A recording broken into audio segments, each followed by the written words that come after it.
আজকে ছাদের থেকে আমি ডাঁটা শাক তুলবো।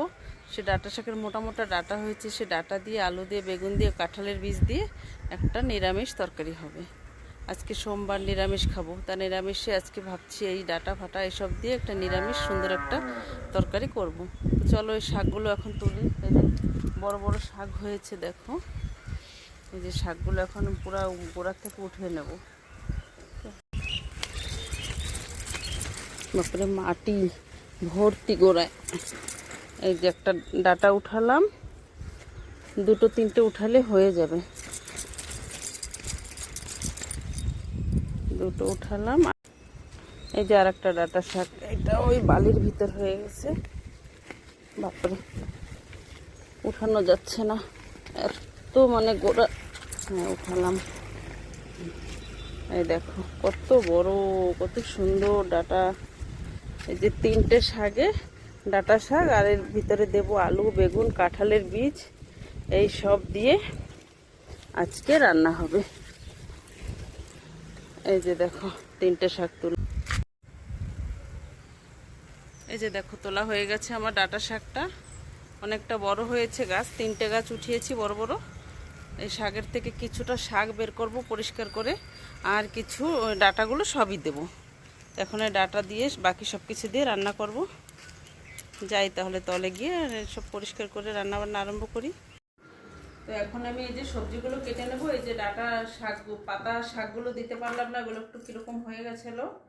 বৃষ্টির দিনে তো জানতেই তো পারো, বৃষ্টির দিনে পাতা টাতা খারাপ হয়ে যায়। তা এই ডাঁটাগুলো দেব, আর সাথে এই যে একটা সাদা বেগুন আর একটা আলু, আর হচ্ছে এই যে কাঁঠালের বীজ, এগুলো কেটে এ দিয়ে রান্না করব। এগুলো এখন আমি কেটে নেই। ডাঁটা তো ভীষণ কচি ডাঁটা, দেখো কি সুন্দর কচি কচকচ করছে ডাঁটা। এইসবের ভিতরে আবার দেব বড়ি, ঘরে বানানো যে বড়ি, সেই বড়ি কয়েকটা দেবো, বেশি দেবো না, অল্প দেব। কাঁঠালের বীজ দিচ্ছি তো, বেশি একটা বড়ি দেওয়ার দরকার নেই। এখন আমি সবজিগুলো সব কেটে নিই।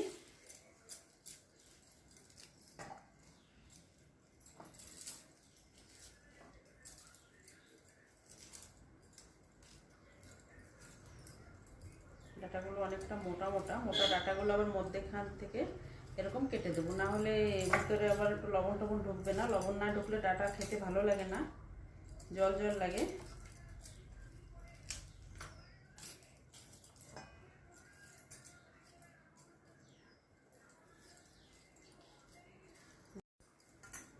এই যে সবজি সব কেটে নিয়েছি, ডাঁটা আলু বেগুন।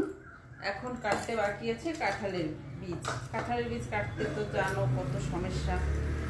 এটা সিদ্ধ করে নিলে একরকম কাটতে সুবিধা হয়, আর এই সিদ্ধ না করে কাটলে একটু টাইম লাগে বেশি।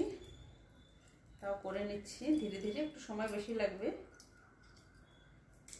এটার উপরের প্লাস্টিকের খোসাটা ফেলতে হয়, তারপরে ভিতরের এই যে যেই লাল একটা পাতলা একটা খোসা থাকে, সেটা তো উঠাতে হবে ঘষে ঘষে, নাইলে এটা উঠবে না।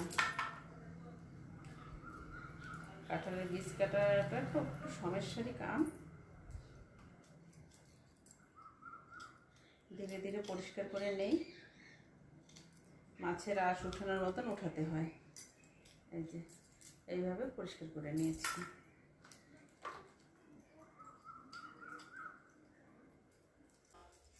রান্নার জন্য এই যে আমি সবজিগুলো কেটে ধুয়ে পরিষ্কার করে নিয়ে আসছি, আর এই যে কাঁঠালের বীজটা পরিষ্কার করে এটা সিদ্ধ করে নিয়েছি। এটা একটু সিদ্ধ করে নিলে ভালো হয়, অনেকটা কষ থাকে তো। আর এই যে কয়েকটা বড়ি নিয়েছি, বড়িটা ভাজা করব। আর মশলার ভিতরে দেবো এই যে আমি, এখানে আছে সাদা তিল, এটা হচ্ছে কালো সর্ষে, এটা জিরে, এটা কাঁচা লঙ্কা, এটা আমি বেটে নেবো মিক্সিতে। এই মশলাটা দিয়ে আজকে নিরামিষ তরকারিটা রান্না হবে। তো সব কিছু রেডি করে এখন আমি রান্নাটা বসাবো।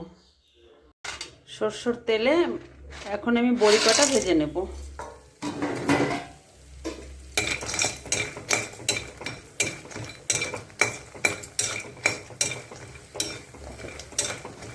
বড়িটা হালকা লাল লাল করে ভেজে নেব।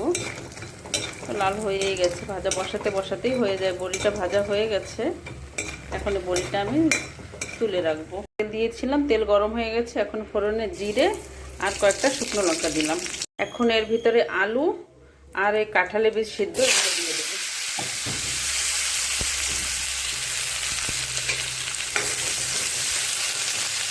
এখন এটা একটু সময় ভেজে নেব।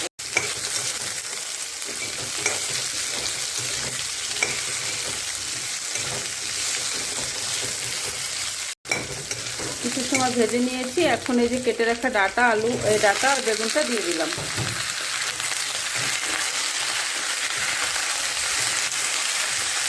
এখন দেব হলুদ আর দেব লবণ। এখন এটা ভালো করে ভেজে নেব।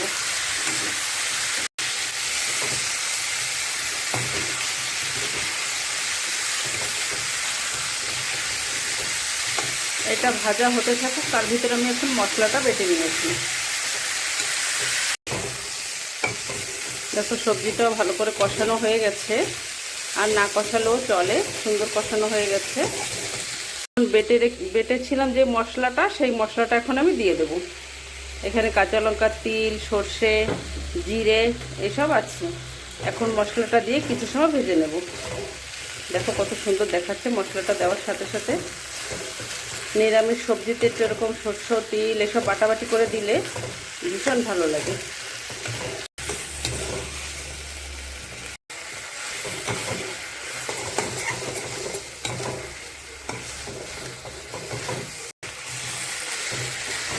খুব সুন্দর একটা গন্ধ বেরোচ্ছে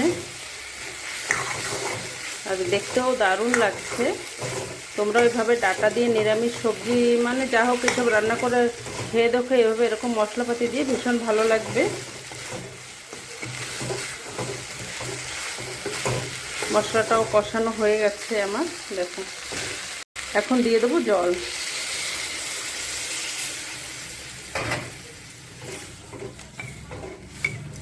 কত সুন্দর একটা কালার আসছে না, ক্রিম ক্রিম কালার, হলুদ হলুদ, হলুদও না সাদাও না, খুব সুন্দর লাগছে দেখতে। আর এই বড়িগুলো আমি দিয়ে দেবো। এখন হচ্ছে জাল হওয়ার পালা, আর কিছু দেওয়ার দরকার নেই, জাল হলে হয়ে যাবে। আর শেষে একটু চিনি দিয়ে দেবো সামান্য, নামানোর সময়।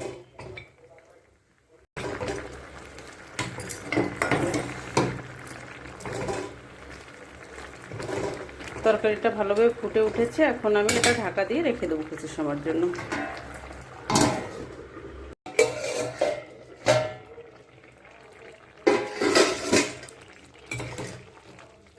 দেখো তরকারি হয়ে গেছে, কত সুন্দর দেখাচ্ছে।